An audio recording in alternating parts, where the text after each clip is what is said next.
Unveiling the Essence. The power of not to mince words. Hello, everyone. Welcome back to our channel, where we dive into the fascinating world of the English language and unravel its secrets together. Today, we're exploring a phrase that's as straightforward as it gets, not to mince words.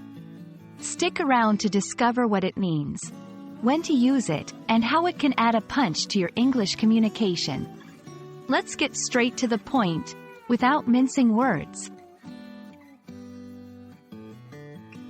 Not to mince words is an intriguing expression that deserves a closer look. To mince words means to speak in a manner that's indirect or to soften the delivery of what one is saying, often to avoid offending someone or to dilute the harshness of the message. Therefore, when someone says they are not going to mince words, they mean they will speak plainly, directly, and possibly bluntly, without sugarcoating their message. This phrase has its roots in a time when being direct was perhaps not the norm in polite society, where circumventing discomfort through elaborate language was preferred.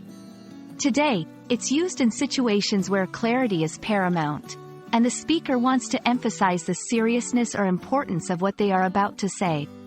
It signals a transition from pleasantries or vague language to stark honesty.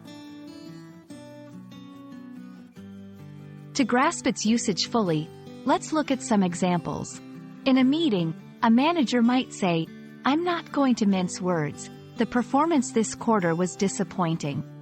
During a critique, a mentor might tell their mentee, "Not to mince words, but your work lacks the depth we're looking for." These examples show how the phrase sets the stage for unvarnished truth, preparing the listener for feedback or information that might be hard to swallow.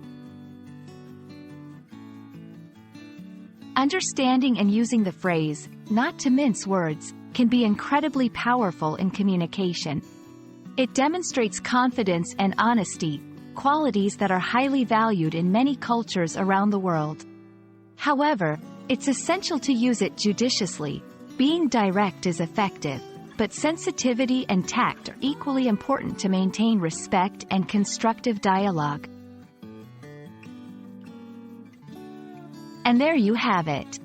The phrase, not to mince words, unpacked and ready for you to use in your English conversations.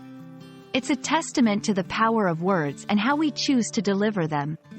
Remember, the goal of communication is not just to be understood, but also to understand and respect others. We hope this exploration helps you communicate more effectively and boldly. Thanks for watching, and don't forget to like and subscribe for more insights into the English language. Until next time, keep speaking your truth, without mincing words.